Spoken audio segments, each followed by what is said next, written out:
Hey everybody, so this will be your lecture video over Unit 8.1. I'm going to switch over so we can see it and get started here. All right, so once again, this is just kind of a general review of kinesiology. You don't need to memorize most of these things. You do need to know these actions though, and what different muscles perform the different actions for stretching and for strengthening, and to clarify those. So it might be a good idea to just run over those things. So moving on to Unit 8.2.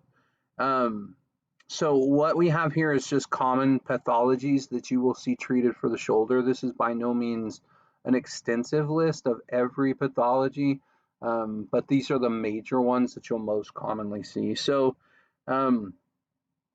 shoulder impingement, also known commonly now as subacromial pain syndrome. That's something they've recently changed. Impingement is just the entrapment of the supraspinatus tendon underneath the acromion, right? And between the acromion and the head of the humerus.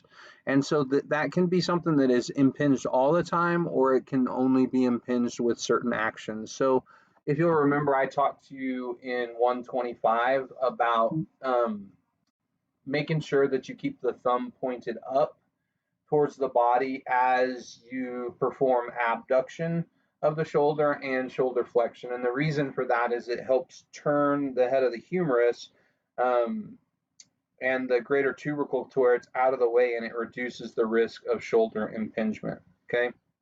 The shoulder impingement is caused usually by repetitive overhead activities where somebody is having to reach up above their head all the time, and it causes the space between the acromion and the greater tubercle and the head of the humerus to get smaller, and that tendon can start to get pinched, especially if they're not doing it in that proper position, like I said, with the thumbs pointed in towards the body as they go up.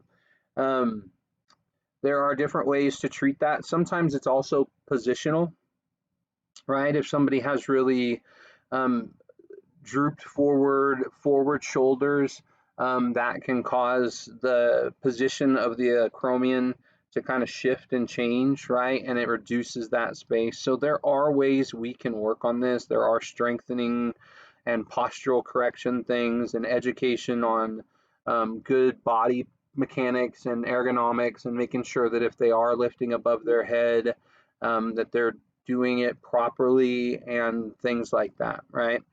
So what impingement leads to is tendinitis, right? So that eventually that tendon gets kind of red and inflamed and swollen, and it gets even more pain. And then it can also cause the bursitis, the bursa. It causes bursitis, sorry. The bursa underneath the acromion and in that area can become inflamed too, because it's getting friction and getting irritated. And it can cause subacromial bursitis. So both of these are oftentimes associated with impingement, right? And so here's a video that does kind of go over some at-home exercises, and also remember you can always review PhysioU for these as well. So if you don't treat an impingement, or if it's bad enough that it's, let me go back. So sometimes with impingement, the cause is the acromion itself is poorly shaped, right? It's too big, it's too kind of rounded, and it doesn't matter what a person does. You're not able as a therapist to improve it. And so they'll have to have surgery, right? And so acromioplasty, or also subacromial decompression, a SAD surgery, are surgeries that go in and microscopically kind of shave the bottom of the acromion to change the shape of it, so it creates more space for that supraspinatus tendon to kind of slide through. So here's some pictures of that surgery.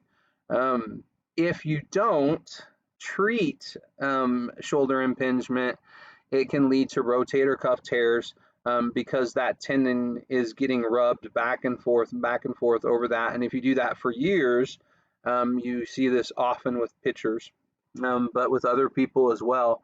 Eventually, it can literally tear that tendon, and it can be either a full or partial tear.